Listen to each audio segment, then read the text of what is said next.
안녕하세요. 친절한 회계사 허승용입니다. 1년 중 가장 큰 행사인 부가치세 신고가 마무리되었습니다. 기한 내에 신고하시느라 사업자분들께서 고생 많이 하셨는데요. 제가 부가가치세 신고 기간에 상담 요청을 받은 내용 중에 간이과세자와 관련된 질문을 정말 많이 받았습니다. 간이과세자에 대한 부가세 혜택이 많다 보니 간이과세자를 조금이나마 더 유지하고 싶어 하시는 분들이 많은 질문을 주셨는데요. 그래서 오늘은 간이과세자와 관련해서 자주 묻는 질문에 대해 영상을 준비해 보았는데요. 영상 내용 끝까지 보시면 간이과세자와 관련된 궁금증 해결하시는데 많은 도움이 되시리라 생각됩니다. 간이과세자와 관련된 자주 묻는 질문에 대해 본격적으로 알아보기에 앞서 간이과세자에 대해 간단히 짚어보고 넘어가겠습니다. 세자는 직전 연도 매출의 8천만 원 미만인 사업자를 말하고요. 매출에 대한 부가치세율은 일반 과세자의 10%보다 낮은 업종별로 1.5%에서 4%의 부가치세율이 적용이 됩니다. 세금계산서, 현금영수증과 같은 적격증빙 매입에 대한 매입세액 공제율도 일반 과세자는 10%인 반면 간이과세자는 0.5%로 낮고요. 일반 과세자와 달리 매출세액보다 매입세액이 크더라도 환급이 되지는 않습니다.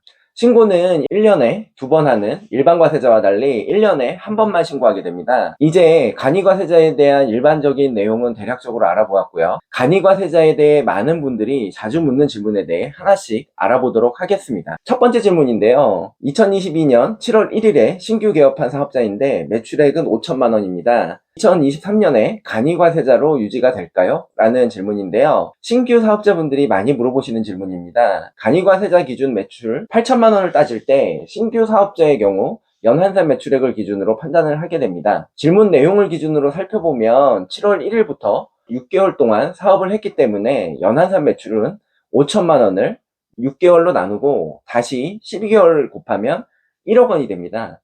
즉 연한산 매출이 1억 원으로 8천만 원을 넘기 때문에 일반 과세자로 전환이 됩니다. 이 연한산 관련된 부분은 간이과세자 부가치세 면제 기준인 매출 4,800만 원 이상 여부를 따질 때도 동일하게 적용이 되는데요. 예를 들어 2022년 7월 1일 사업을 시작한 간이과세자 사업자의 매출이 2,500만 원인 경우 절대금액은 부가세 면제 기준인 4,800만 원에 미달되지만 연한산을 하게 되면 매출액이 5천만 원이 되기 때문에 부가치세가 면제되지 않는다는 점 참고해 주시기 바랍니다. 두 번째 질문입니다. 사업자가 여러 개일 경우 간이과세자 매출 기준 8천만 원은 사업자별로 판단하나요? 라는 질문입니다. 이 질문은 사업자를 여러 개로 쪼개서 각 사업자의 매출을 8천만 원 미만으로 유지하면 간이과세자를 계속 유지할 수 있지 않을까 생각하시는 분들이 많이 주시는 질문입니다.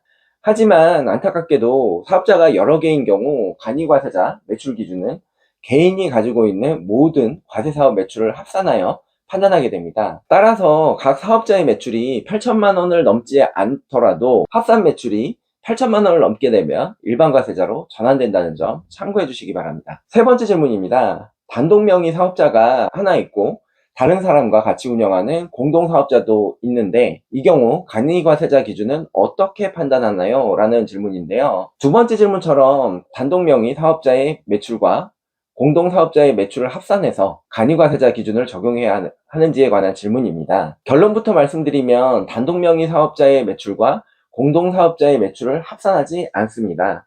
즉 각 사업자의 매출이 8천만 원을 넘지 않는다면 간이과세자가 유지될 수 있다는 의미인데요. 두 번째 경우와 내용이 동일한 것 같은데 왜 다르게 적용이 될까요? 그 이유는 세법에서는 공동사업자 그 자체를 마치 별개의 사람처럼 취급하기 때문입니다. 따라서 단독명의 사업자와 공동명의 사업자는 각각 다른 사람처럼 취급이 돼서 간이과세자 판단 시 매출액을 합산하지 않고 각각 매출액에 따라 간이과세자 여부를 판단하게 된다는 점 참고해 주시기 바랍니다. 제가 직접적으로 말씀드리기는 어렵지만 이 내용이 간이과세자를 유지할 수 있는 꿀팁으로도 활용이 가능하다는 점 눈치채신 분들도 있지 않을까 싶네요. 네 번째 질문입니다. 현재 일반 과세자로 사업자가 있는데 부가세 부담이 높아 간이과세자로 신규 사업자를 내려고 합니다. 가능할까요? 라는 질문입니다. 이 질문도 상담을 하다 보면 꽤 자주 질문을 받게 되는데요. 하지만 안타깝게도 일반 과세자인 사업자가 있는 경우 새롭게 사업자 등록을 내더라도 간이과세자로 등록할 수 없습니다. 부가치세법에서 간이과세자 적용 배제 규정을 두고 있는데요.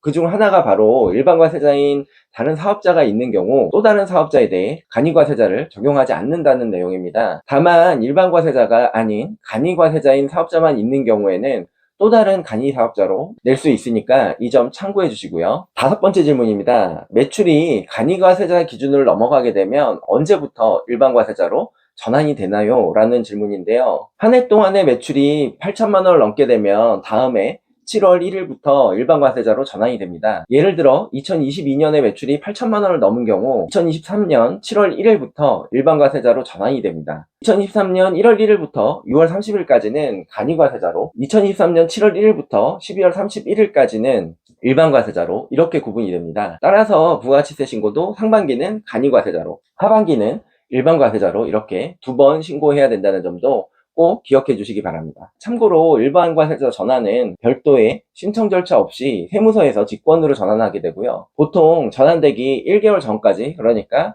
5월 말까지는 세무서에서 일반과세자 전환에 대한 안내문이 발송된다는 점 알아두시면 좋을 것 같습니다. 여섯 번째 질문입니다. 간이과세자인데 수출하는 업종을 추가하게 되어 일반과세자가 유리한 상황입니다. 일반과세자로 변경이 가능할까요?